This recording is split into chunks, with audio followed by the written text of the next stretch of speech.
un vēlos pieteikt nākamo runātāju. Nākamā runātāja ir Norvēģijas sociālā uzņēmēja un novatore. Viņu sauc Bitten Schei. Šeit sēž mūsu, mēs teikšu tā, dāma viesuļvētra, tāpēc, ka no sākuma izskatās, ka Bitten ir ļoti klusa, tāda parasta, vienkārši norvēģu sieviete, bet tas apjoms, ar kādu viņa strādā Norvēģijā, gan ar Norvēģijas valdības līmenī, parlamenta līmenī, no nulles 2008.–2009. Gadā, pilnīgi no nulles Bitten ir pacēlusi sociālās uzņēmējdarbības un inovācijas, teiksim tā, jēdzienu visu politiķu darba kārtībās. Viņa to pati pastāstīs. Bitten ir arī ļoti radošs cilvēks, viņai ir maģistra grāds dizainā un mākslā, kā arī pedagoģijā, un pēc būtības dodam vārdu viņai, lai redzētu, ko dara cilvēki Norvēģijā un ko viņa dara, esot Norvēģijas eksperts Krievijā, Ugandā un Ķīnā. Ja? Lūdzu, Bitten. Bitten, floor is yours. Ja? Presentation or video? Yeah, presentation. But first of all, thank you for being here. I'm sorry I cannot speak Latvian. Sorry, it's the first time here. But I'm going to give you an exercise a little bit in order to be a bit more energetic. So when I'm going to the toilet, because I need to do that, you are going to share with your neighbor 5 minutes. That means 2.5 minutes each. That what are your dreams? Tell your neighbor what you're dreaming of. Please, 5 minutes. Visi saprata tātad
Because we need some more energy. We have been sitting down and I couldn't understand a word, you know, so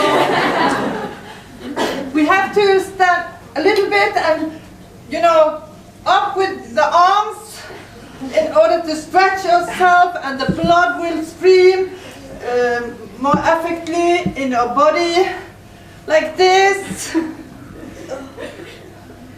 I'm not good at this, but I do the best I can, because I'm not an instructor in this. And then we go like this. And then I do, when I come to Uganda, out in the jungle, I do like this.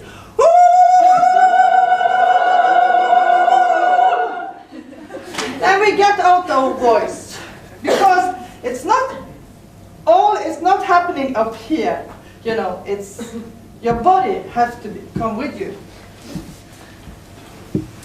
I'm very happy to be here.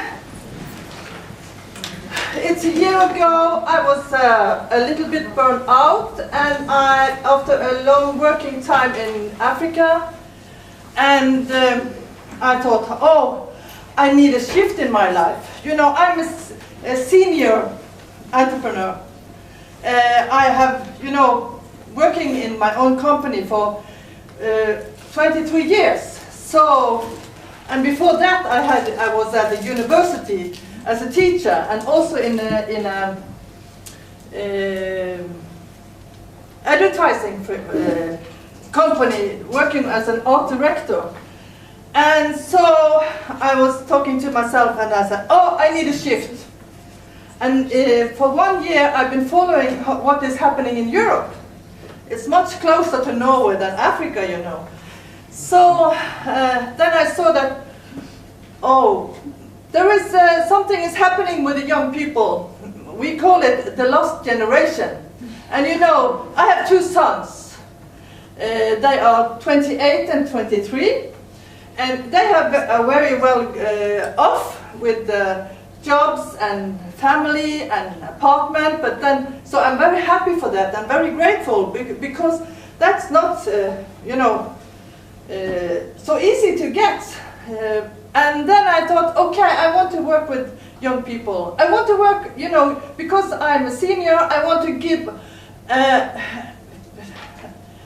show and share my experience with young people. So that's why I'm here. And then I was happy, and I think, I didn't know that I was coming here 1 year ago. Then but I have learned in my life, I have experienced that I have to put out a wish to the universe. And I made a wish. I told people, I want to go to Europe. And then, after a while, a reply came. It was a person in my Norwegian network, and she said, oh, perhaps you should be connected to Latvia. And then Renate from Social Innovation Center came to me and asked if I would come here. And I said, okay, I will do it. So this is the story. When you know, you have to make a wish. You have to tell it. You have to say, I'm dreaming of this. Because if it's just happening inside you, nobody else will know. So I'm here, and yesterday Iveta came to the airport and took me to Briseba and Turiba. I have written it down here. Business incubator, and that was really nice. Yes. So I hope that my next 2 days also will be so full of experience, because I also have to learn something. You know, it's not a one-way communication. I need to learn, because we are here in the earth to learn. All the way. So, and you have a long way to go, because you are young. I will have this lecture, I will tell you of the power of one. Because we are one. And together we are a society. And this is the art. No. This is the art that is, you know, that really are powerful. He is powerful. Because this art has taken out the power. And that is the key. That we all have a power inside that we can take out. And I have my company is called Mother Courage. I'm a mother, and God couldn't be everywhere, so He created mothers. And you can change the world if you have the courage to follow your dream. That's my mantra. I really believe in that. I have done that in my life, and I'm just an ordinary person. I have I have been out of work, no place to live, crushed because my marriage broke down. I had to leave my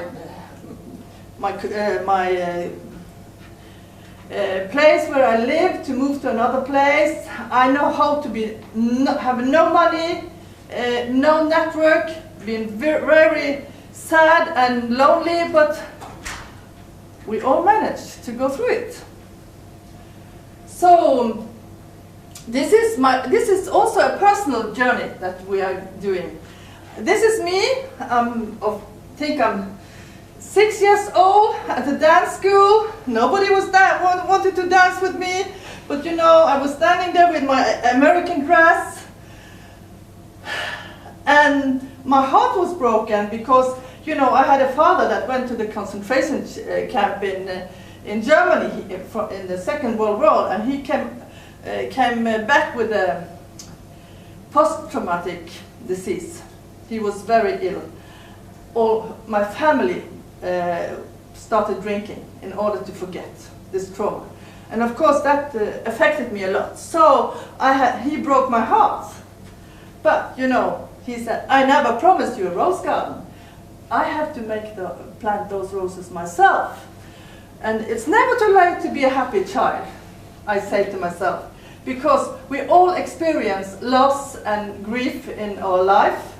But I have learned, how can you turn your shit into gold? Because that's what it's all about. So this is me.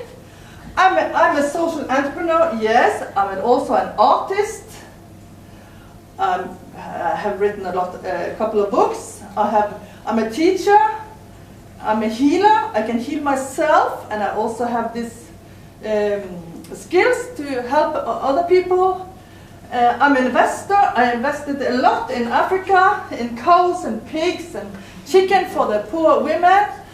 I am a lobbyist. I have 10 seminars at the parliament, just like this. No, it's not like this. But I made a decision. Because that is what you have to do. You have to make a decision. And I'm also a communication person. I've done a lot of television programs. I document a lot in order to show people. When I come home, I can tell a bit about Latvia, show photos, and so on. And so, what more? Well, I'm an entrepreneur. I was brought up, because of my childhood, I was brought up to be a good girl, very nice, doing my homework, have good results at school and so on. And I had a twin brother, and he was brought up in quite another way. So a very early sense, because I'm a very sensitive person, that gender is a category of social inequality. Because he did not do any homework, study the house. I have to do all that, help my mother, and he was very much protected. So in the 70s, when I went to this art school, because I have 2 masters, one in art and design, and this is a poster I made at the school. I wake up and I became a feminist. It was in the 70s, it was the women movement, it was the Vietnam War, and I was young and I was hippie, and I was a very activist. And you know, then to become an activist, I think this is one, you know, you feel that there is something that is unjust. So you cannot have but fight for something. You are not, I'm not motivated by power, by money or fame. Not, I have to do what I have to do. It's inside me. I have a destiny, I have a mission. But I have, in fact, I'm driven slightly by injustice and cruelty and unfairness. I felt very early that the world was in unbalance. And I have to do something about it. I have an internal moral engine to act to make it better. Sorry. I come from Bergen. There is a hub in Bergen. Yeah, I know the person who is the founder of that. But I went to this little place, Notodden. Do you know where Notodden is? No. It's a tiny little town, a dull town. But it has a magnificent... Water? I have water here. It has a great story.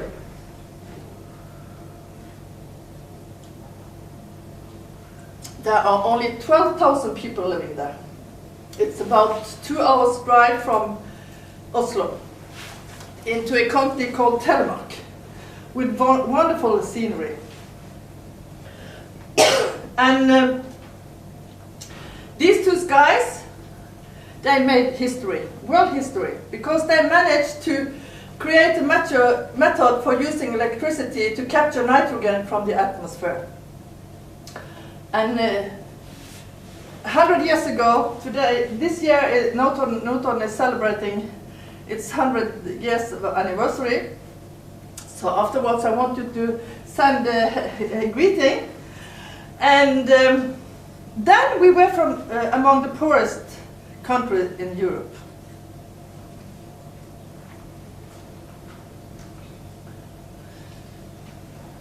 I went to this place.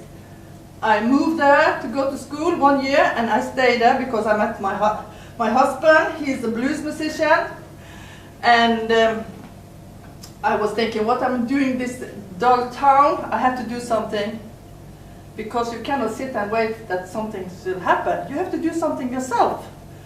So I created a blues festival together with 12 other persons.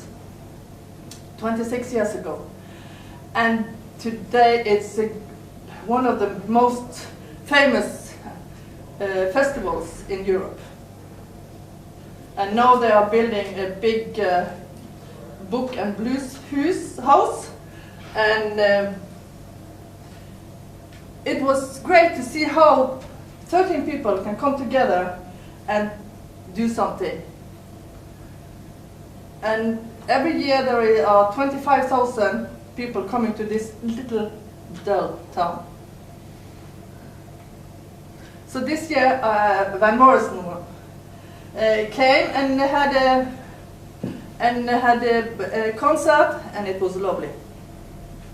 But my topic are women entrepreneurship, women empowerment across borders, innovating meeting places. When I got divorced in 1998, I left this little dull town and to move to Oslo. I have no place to live, no money in my pocket, and no job. But a voice inside me told me it's going to be okay. Of course, I was very distressed because of I felt that my marriage was, I went through a tsunami. But you know, often you have to make a big decision when the crises are coming. Often you really have to rethink of what you're doing when crisis comes. In personal crisis, and also in crisis, what we are now in with the problem with unemployment in Europe. So I thought I would like to go abroad. I want to work with, it's a time for solidarity. I knew that women are half the world's population. They are working 2/3 of the world's working hours. They are only receiving 10% of the world's income and owning less than 1% of the world's property. That's UN measures. And do you think it's okay? Not the women. So I wanted to do something to that, you know. Instead of talking, you have to do something. You have to be very concrete. As an entrepreneur, you have to be concrete. Because you know the politicians are talking and talking and talking, and nothing happens. But you have to do something. And if you believe that you can do something, you will. Of course, me, I'm just an ordinary girl with a low self-esteem, thinking that, oh, I'm not good enough. But, you know, when you decide to do something, and even if you're afraid, you have to go out of your comfort zone and try to do something. So, first I became a lobbyist. I went to the parliament. This is the parliament in Oslo. In Norway, there are very short distance from the parliament to ordinary people. You can send an email, you can ask for a meeting, and I did so, but I built a network first, because I got an advice from the Minister of Commerce and Industry. She was a woman then, that if you want to make a difference, you should build a network. Because, you know, who are Mother Courage? Who are you? But if you can make a network and say, okay, this logo is Women and Innovation. So I made a network with a lot of women organizations that stand behind me and together with me. And after 3 years, we managed to that the parliament and that the government, they made a plan of action for female entrepreneurs. Because we lobby it. Because they don't know it. You know, they are not very, you know, enlightened by what entrepreneurship is about. So, I'm very fan of networking. And I'm doing this global networking. I'm working with global networking with people from very many countries. And of course it was a struggle at first, because I was not good in English, and you know, you have to speak common language. But at the start I started with I had a dictionary. So, but now you can Google Translate, and you have so many tools to help you. But it's important that you know that everyone you meet on your way represents a potential opportunity. 3 weeks ago, I went to San Agustin to have a vacation with my eldest son. We like to have a week there, just jump on a trip. And on the plane, there was sitting a man beside me, and we came to talk to each other, and he asked me what I was doing, and I asked him what he was doing, and I was telling him that I like to help other people, and I like to help young people. And you know, I spoke from my heart, because you have to speak from your heart. It's not the words, but it's the energy, it's the way you know that and you have to be thrilled yourself. You have to have passion for it. And he was enchanted, so he said, I will help you. So, well, I believed him. So we are going to see how he would come here, and he is working in a big company with IT technology from Denmark.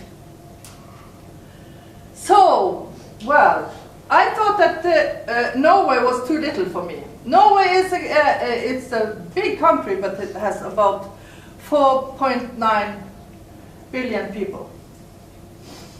It's larger than Latvia. And it's a very rich country. We have the oil, you know. But there are We are buying oil every day. But you know you can't buy people. It's not about the money. You have to, there are increasing problem with drug abuse, with people who are poor. There are so many problems. Poverty. So money cannot make a solution. It can help in a way, but I decided I wanted to go to Russia. Because I was listening to a radio program when I was making pancakes to my 2 sons one Friday afternoon, and some guy in the radio told that the biggest difference between 2 countries in poverty, rich and poor country, are Russia and Norway. And I was, I was just like that. Is that true? Yes. I thought it was in Africa. No, the Russian people have a lot of poverty. 50% of the people are living in poverty. And especially up in the border, we are bordering Russia up in Murmansk. And this stuck me. It was, I never forgot it. And 2 years after, I got the opportunity. And I met some women from Murmansk, women entrepreneurs. They went to Norway on a conference, women conference, and I thought to myself, oh my God, because you have to listen to the signs, you have to, what are the signs, what is this telling you? I want to go to Russia, I want to go to Murmansk. And I told these women, we nearly could communicate with each other because they didn't speak English and I couldn't speak Russian. So I have to have an interpreter, and and I said, I would like to come and collaborate with you. And they say, yes, please come. So I had 14 women from Norway. We met in Murmansk and we collaborated. We had a partnership for almost 2.5 years. 2 years. 2 years. And it really was a hard task because so different culture. This was in the start of 2000, and with language problems. But if you really want to do something, you can do it. So we started to communicate and see how can we collaborate with each other. They didn't have any television but Russian. They didn't have internet. Only 1 or 2 had email. We need an interpreter all the time. But it was my way out in the world in order to learn something about different cultures. So it was a great experience. And the women, Russian women, they thought in Murmansk, they thought that, Norway could be a market for them, for their products, but they had products that was not interesting for the Norwegian market. But some of the Norwegian are working in Russia, in Murmansk. So, we got funding from a lot of places, because this northern angle, it's a very high priority in Norwegian politics. So we managed to get a lot of funds for doing it. So we invited 20 women from Murmansk to come to Norway and to visit the parliament and have workshops, and also to another city. So it was very fun for them. They have never been abroad. But then I got a phone call from Moscow, from the interpreter, one of the translators. She's asked me, do you want to meet the businesswomen of the year? Why, yes. This is this woman here, Galina Silinish. She is the businesswoman of the world of the Russia. In 2006. Yes, well, she would like to come to Oslo. I was living in Oslo then. Okay, she cannot speak English. Oh, what shall we do? And she will not stay at the hotel. She wants to stay with you. Okay, let her come. And she came, and I also had to have the translator to stay at my home. So, but she was a very powerful woman. So we were collaborating in 2 years and had a lot of seminars in embassy in Russia, in Moscow, in the parliament in Moscow, and also in Norwegian parliament, in gender equality, in politics and business. And I had 20 women from Norway, entrepreneurs coming to Moscow. They had never been abroad before. And this woman on the left, she was the Minister of Gender and Equality, Laila Dove, and we had a lot of fun. It was, and then we had matchmaking programs with together, women entrepreneurs from Russia together with Norwegian entrepreneurs. And we went on the television. Oh, it was fantastic. And then I decided that first we take Manhattan, and then we take Berlin. Leonard Cohen is singing. So I had made a decision. I wanted to go to Russia, and then I wanted to go to China, and then to New York. Because you have to make a decision. And it's not from here, it's done from here. So I also took this Minister of Gender to China. It was a lot more complicated because it was so far away. Because in Russia we visited Russia several times, but in China you have to plan long term. It took me a year to take with me 24 people from Norway with the minister and 14 entrepreneurs.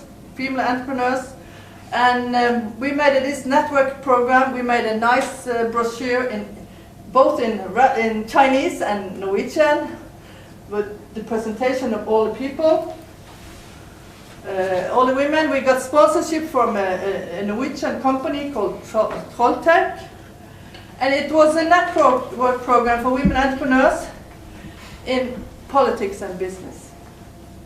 We wanted to learn how are the women in China thinking. But you know, China is so big, and they are thinking so big. So I think 2 of the women started to communicate and to work on further on with some of the women in China. But it was a great experience. We had a catwalk. Television was there. We flew Miss Norway and Miss Universe came and had a catwalk with the designers' dresses from Norway. And we had this seminar was in the women movement hall. So it was very great. And it's all about that you have to make a decision. I want to do this. Then I went to New York. I didn't know what to do there. No. I really, you know, you just have to send out a white spear in the dark. It's your intuition. I want to do it. I feel that this is important for me. I'm going to New York next week.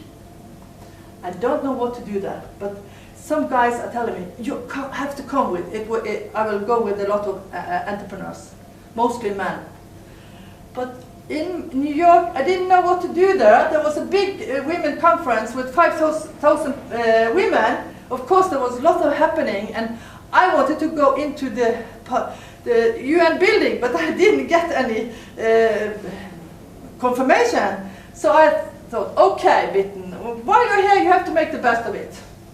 So there was a lot of workshops, and one of the last workshops, there were 30 people attending, women. We had to tell, everyone has to tell what they wanted to do. So I was talking in my English, you know, I want to go to Africa. And then someone was picking me on my shoulder, and I looked around and said, there was this dark woman, and she said, you can come to me. Like this, you know.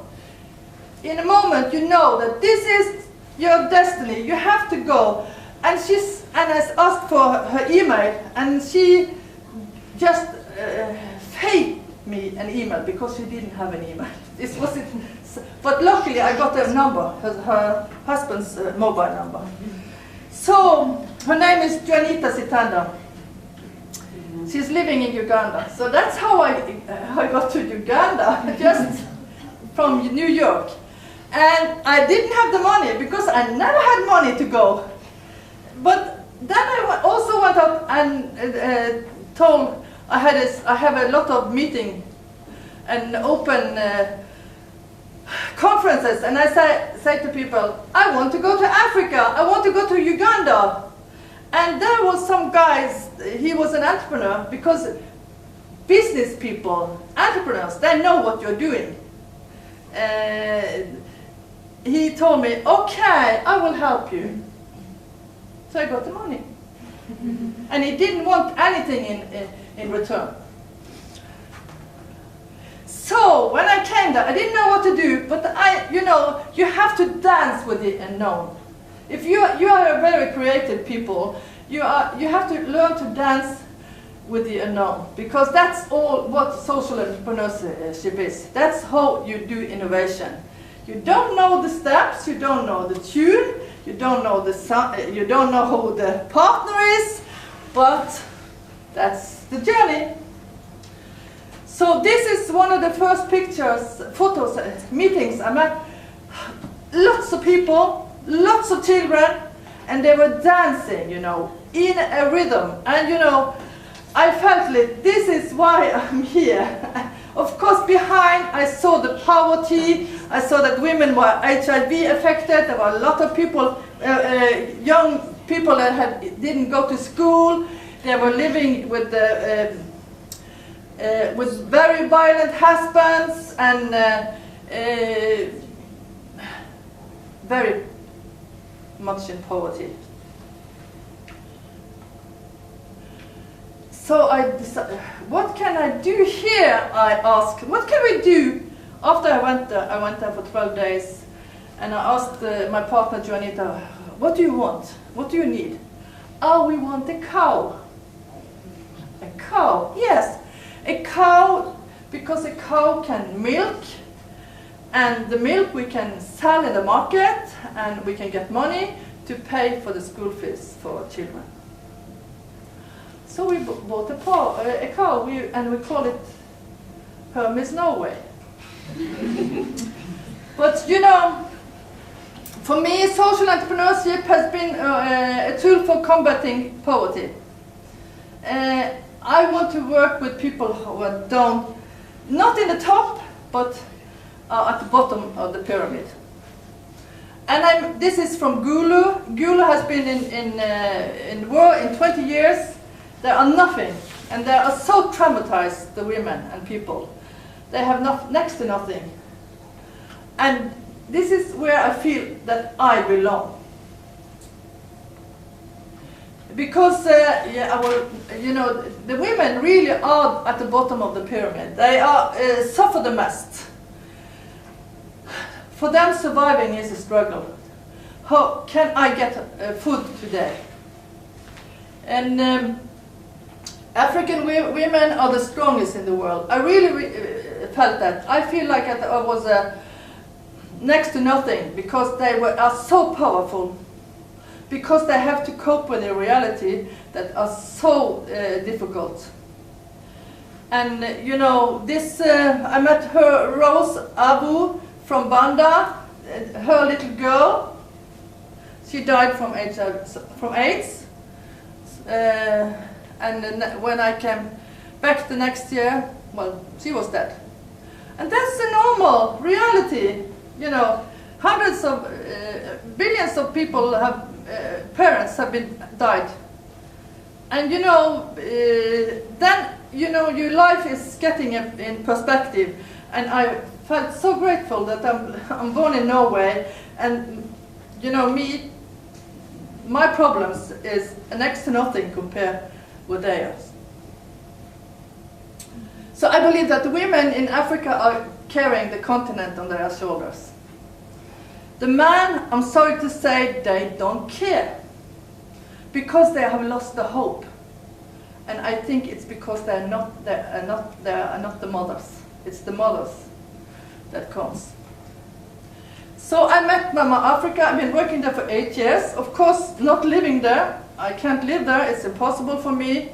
I want to have a nice home, a house, and a Norwegian culture. But I have traveled a lot to this place and been many places in Uganda. And I have a partner that are doing the things. They know the best how to do it, and we are communicating. That's how we say equal a partnership. But these women are the backbone of Africa. They go stand up very early, fix water, and do everything. And where does the money flow? You know, we have a Norwegian parliament that gives, you know, there are so many people, money that are going to aid. Oh my God. 1% of the brutto national product. And that's a lot of money. But do you think they will, the women in the bottom of the pyramid are getting something? No. The money is not trickled down. And that's everywhere. We think that because there is a hierarchy and the money is given from the top, it will not trickle down. It will stop somewhere in the top. People are putting the money in their pockets. Corrupt politicians or business people, you know, NGOs that say, we are going to do this and that, and aid people living in fancy houses and cars. You know, they are not out in the, you know, in the urban cities, urban villages, and meet the grassroots. So I thought, okay, I have to do something about it. So I learned them that they need to create a network. They had NGOs, a lot of women groups, but we collected them and said, let's come together, and because one woman can make a difference, together we can rock the world. So we made this network. Small is great. There are 4,500 women from 32 women groups. This is from one of our conferences. Yeah, this is in Kampala City Hall. We have 4 conferences, and we have no money from the public sector. I have a big network of women helpers that we are the ones who are funding us are ordinary people. They give out money for pigs, cows, chickens, sewing machines, knitting machines, whatever. So we have to be very creative in order to be good in communication, because most of the women are not. They have a cell phone, but They have not access to internet. There are some internet cafes out in the villages, but they are very bad. But slowly they are getting on the Facebook. We do a lot of communication on the Facebook. And so we encourage the women to make a come out on the Facebook, and then we give them a pig, a real pig. Because a pig can change the world. We work with competence, networking, capital, save, invest, and use. So we have a co-program. We have given out a lot of codes, all with the Norwegian names. Yeah, and they are from many parts of Norway. And of course they get a lot of calves. So you know, it costs a lot of money to buy a cow in Uganda, so ordinary women, they can afford it. So this is what we invested in. What can we do to help? We know how with a cow the family gets milk to sell and drink, so buy a cow now. A cow can change the world. This is the member of the parliament, Hilde Magnusson. She has been with me for this, she is one in the network. She has been in Uganda for 2 years and she knew that this is a different story. And then we have a pig cluster, because pigs can also change the world. And we build a piggery house.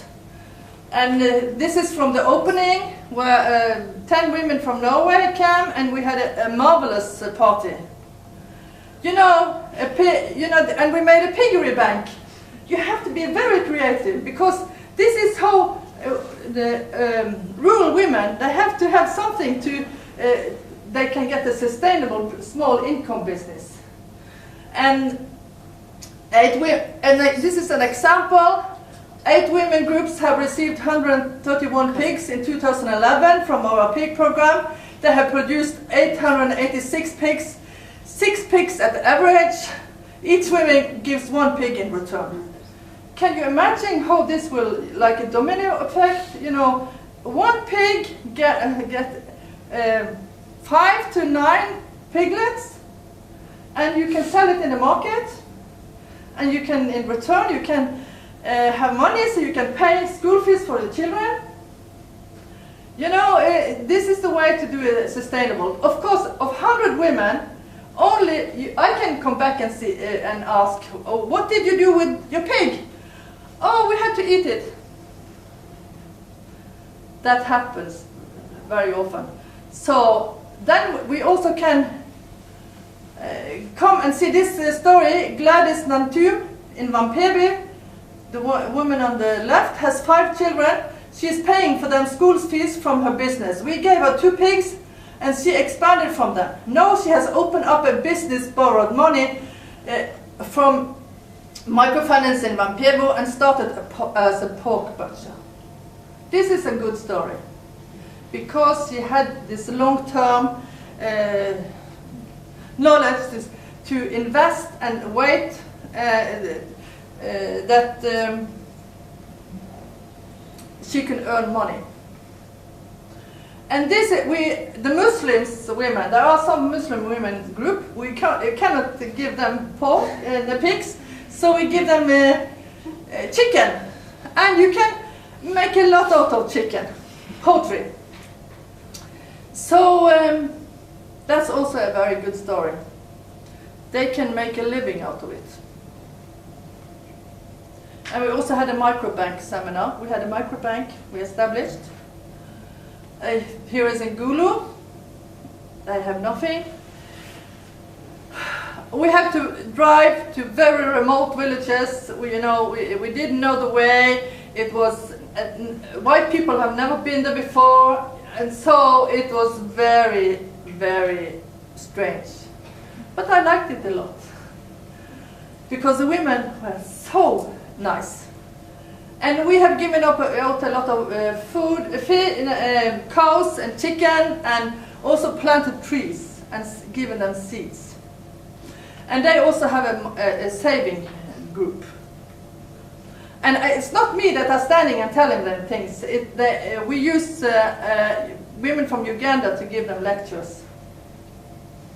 So we have a dream workshop in Gulu because we all have dreams. And what I have experienced that women in Africa, and you know, when you're out in the village with these are women that have no education, they cannot speak English, but they have dreams. They dream the same dreams that we. They dream for a future for the children. They dream that they have a nice, happy husband that are not violent. They dream that they have food and a roof over their head, and they also dream of something not for themselves, but it's just for the children. I believe when women are starting to take out their power, then we can rock the world.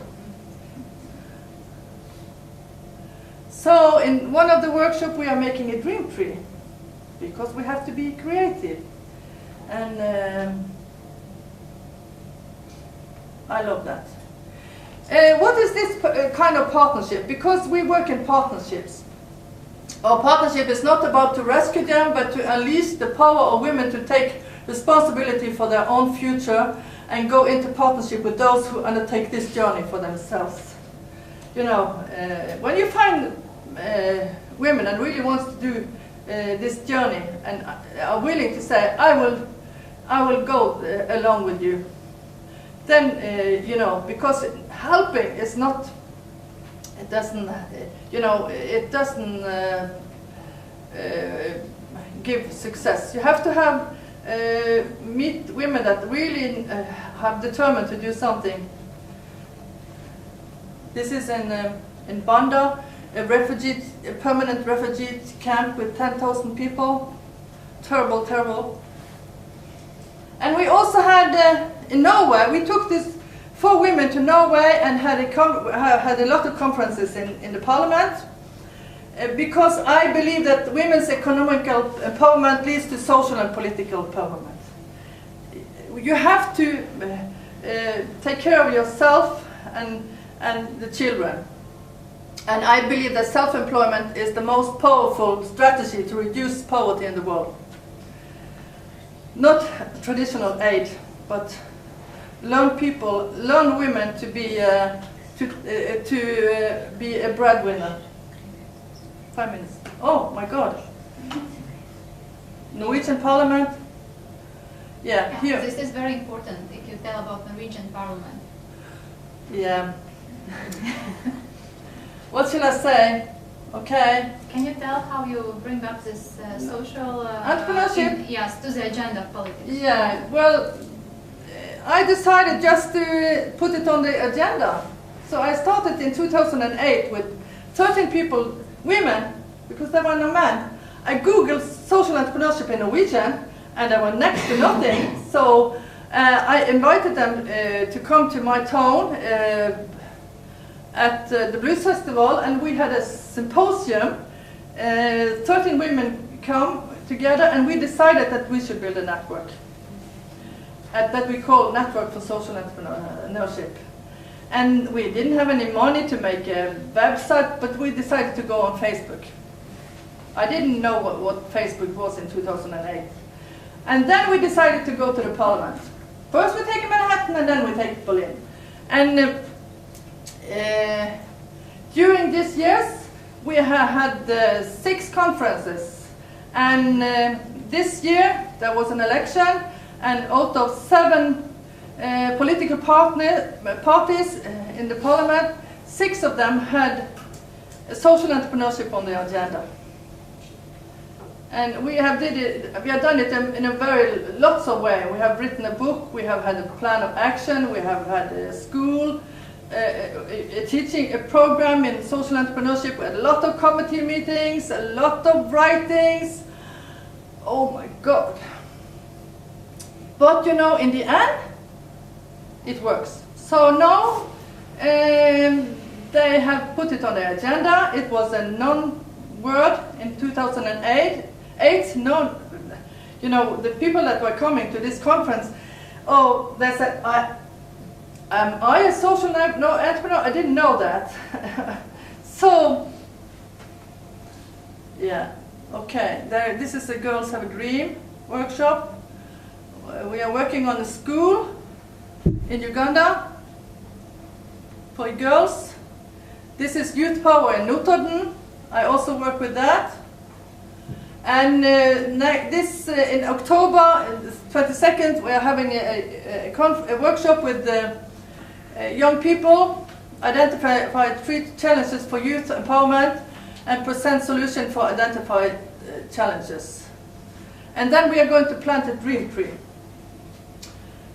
with the dream song and film it. What I have as a message, because you know we have different ways to work into this social entrepreneurship. I have my way. So, but what I really want to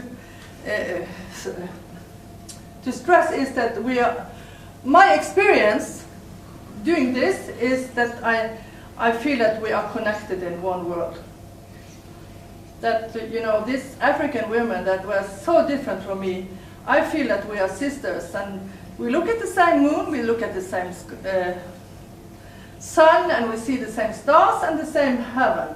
And it's very important to feel that we are connected, because you know, when we are disconnected, we start to combat each other. We start to be frightened, and I have learned Ubuntu is the word to see that we see each other, and that I am your mirror, and vice versa. You know. So it's important that, you know, my father, I buried him in Gulu. There are 2 photos I put together. This Gulu woman with this tree. They were planting a rose tree and had 5 minutes for my father and all the other people that died in Gulu in the war. And I really urge you to dream, because the dreams are the source of the belief that there is something better. And it motivates you. When my father was in a concentration camp for 3.5 years, he suffered a lot, no more, food to eat, a lot of diseases. I asked him as a child, how did you cope with it? And he told me, I dreamed that I should go home to my mother, because he really loved his mother. So it's never too late. Me, I'm still dreaming, and but it's a teamwork. When you have to dream. And you know, the power of one can be like this. So never underestimate the power of one, because when you really are connected with other people and you share we have a dream, that you share the same vision, you can be so powerful. One and one, yes, we can do a lot, but when we come together, we can do a lot we can really be powerful. So entrepreneurs, I'm soon finished. Entrepreneurs, the most important thing is to be inner driven. And you know, because everything is coming from inside. Of course, we are acting in a society and we have environments, but you know, you always need to listen to yourself. And of course we are afraid, but you have to let the dream be bigger than your fear. Then we can be creators of our own life. So you have to think out of the box, because nothing is happening in the box. And of course we are afraid of doing mistakes, but that's also the part of the journey. Do not fear mistakes, they are known. It's a learning process. You have to, that you can learn from. I used to say, you learn from the best learning is from your mistakes, not from your success. And the last I will say, I have learned a lot about self-esteem. I think that's, the empowerment is to believe in yourself. We all go through a lot of hardship in our lives sooner or later. But you have to see that it's the path to dignity and to personal freedom. It's the cornerstone of political activism and democracy. It's logical. What you feel for yourself has a great effect on how you feel about the world around you. This is from Anita Roddick. Do you know her? I met her in 1998. Unfortunately, she's dead. But she was so powerful, this woman, and she was so nice to meet. And I think she's one of my role models.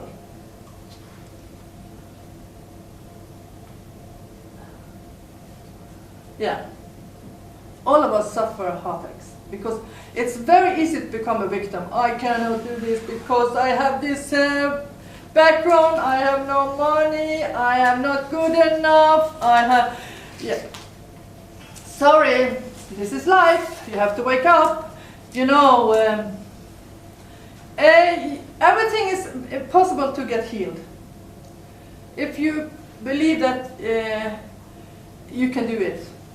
But you have to believe in yourself. If you don't, my mentor is telling me, if you don't love yourself, nobody else will love you. If you don't believe in yourself, nobody else will believe in you. So you have to be courageous. You have to be brave and take out your power and out of your comfort zone. Yeah.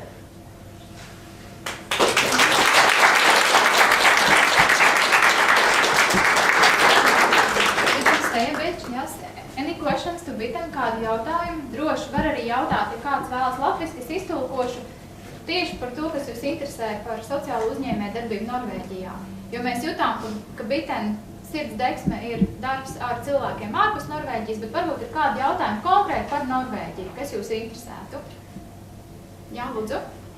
So the question is, you told me about all your activities that you have, and it seemed like a really great NGO work, but you also said you're a social entrepreneur. Can you elaborate a bit about your social enterprise that you have, or you do have social enterprise? It's all about combating poverty and how do you earn the money? Oh, you know, social entrepreneurs. They are hybrid. You know, you cannot put it in a box and say, oh, this is a social entrepreneur. But we all have to earn money. So then we have to act like entrepreneurs. I've done that for 23 years, and it has been a creative process. I have written books, selling books, having conferences, taking fees, and giving lectures, making a lot of programs that I have money from the municipalities, selling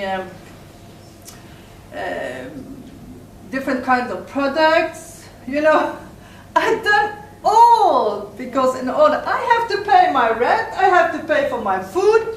So not one thing, but a lot of things. But no, you know, as you my competence reach, you know, getting higher, people are asking, can you come and make a speech? Can you come? So I go to schools and they pay me to have lectures for young people, for instance, and making speeches at conferences that I get a salary from. So I have written 2 books. It's sold very well. One about women entrepreneurs and one about social entrepreneurship.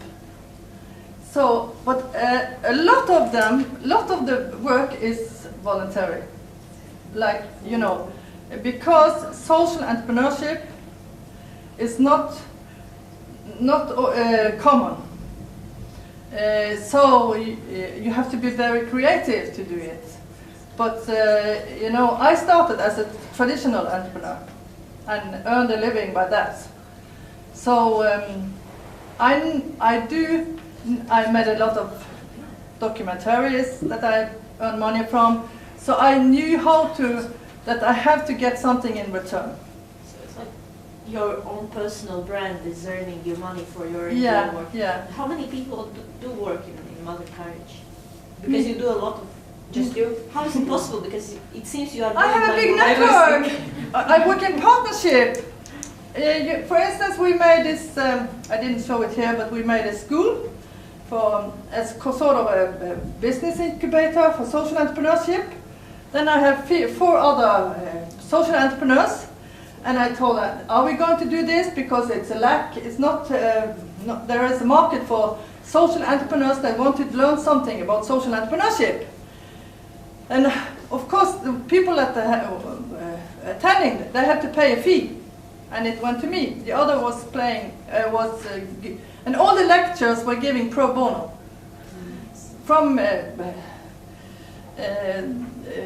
entrepreneurs, politicians, researchers, you know. So you have to think in a very different way. There are no product or service that you can sell to a market, because the market cannot pay you. The poor women, they cannot pay me back. They have to give something to the project because it's a partnership, but I very seldom get money from that. So I have to get money from the third way. Paldies, teiksim, Bitten, paldies. Jā,